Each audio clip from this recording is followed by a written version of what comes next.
Yo les bricolos, j'espère que ça va. Donc là on est sur une configuration un petit peu particulière parce que comme vous le voyez on est sous rampant.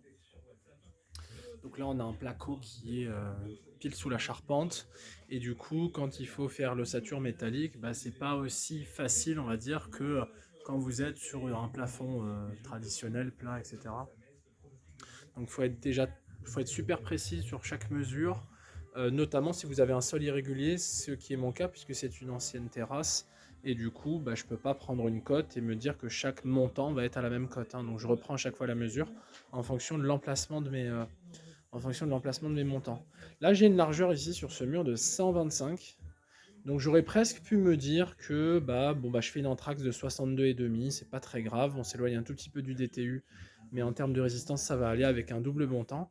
Qu'est-ce qui fait que j'en positionne un là? C'est tout simplement que une fois que j'aurai fait mon retour ici, là, mon autre retour de cloison pour fermer cette pièce, vous voyez là cette cloison qui est là, désolé c'est le bordel, voilà. Donc là elle va fermer en angle droit ici, et là ça va me faire un retour cloison jusqu'à ça.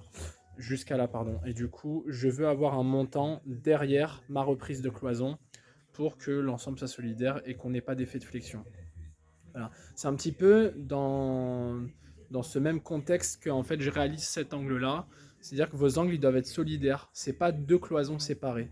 Donc, c'est-à-dire que une fois que vous avez fait votre, entre guillemets, votre calpinage, vous avez présenté une lame de placo, que vous avez positionné votre rail au sol exactement à la distance qu'il faut pour que là, votre lame de placo, elle vienne s'insérer. Est-ce que j'en ai une sous la main? Voilà, hein, ça s'anticipe, mais bon, on n'est pas trop là pour... hein. Vous voyez, ça va venir s'insérer comme ça, tac, voilà. Et du coup, ça, c'est le placo fini. Euh, donc ça, c'est votre calpinage, voilà. Donc travailler au réel, c'est mieux, hein. Donc toujours un petit bout de placo sur le côté pour faire vos tracés. Et là, la configuration qui est intéressante et importante, c'est que d'une, là on est sous le rampant, donc là je vais couper mes rails en biseau dans ce sens, mes montants, pardon. Vous voyez, donc on essaie de faire des mesures très précises comme vous pouvez le voir. Donc là on vient vraiment d'affleurement. Qui plus est, moi j'ai fait le choix, certains peut-être le critiqueront, d'autres et tout. Je suis vraiment sous rampant, donc je ne souhaite pas que mon placo soit trop proche du parpaing pour prévenir d'éventuelles fuites, d'éventuels soucis thermiques, etc. Donc j'ai mon pare-vapeur qui dégueule un peu plus que le placo, mais mon placo je l'arrête 3-4 cm avant, ce qui n'est pas du tout gênant puisque je fais une isolation de 120. Du coup, je compte, comme j'ai pas de reprise sur le mur, je compte aussi sur mes murs verticaux pour quelque part assurer un bout de charge du plafond. Donc j'essaye de faire les cotes les plus précises possibles pour que en fait, quand j'insère mon montant, limite je force un petit peu, un tout petit peu quand je le mets. Je dis pas que ça doit bloquer, hein, mais voilà, je force un petit peu. Je veux vraiment que le montant vienne reprendre la charge du plafond. Ça fait un petit peu comme un appui secondaire. Voilà, pas non plus abusez pas, hein. Faut pas non plus que quand vous passiez le montant, ça fasse effet de levier et que le plafond il se lève de 4 cm, hein. Moi, quand je passe, je sens que le plafond il bouge de 1 ou 2 mm à peine. Ça verrouille le tout. Donc là, on biseaute sur le côté. Et là, on biseaute de face. Hein, c'est-à-dire que, vous voyez, mon montant il est coupé comme ça. Voilà. Alors, qu'est-ce qui est intéressant ici, c'est que là, c'est pas encore fixé. Hein, donc, j'ai les deux qui sont mobiles. Et je vais venir mettre.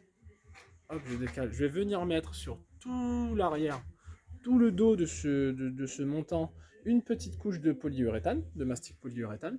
Ensuite, voilà, je vais coller les deux.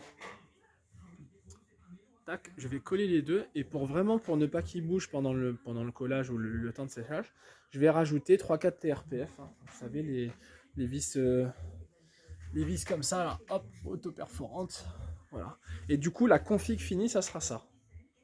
Donc, les deux montants seront perpendiculaires et totalement solidaires entre eux.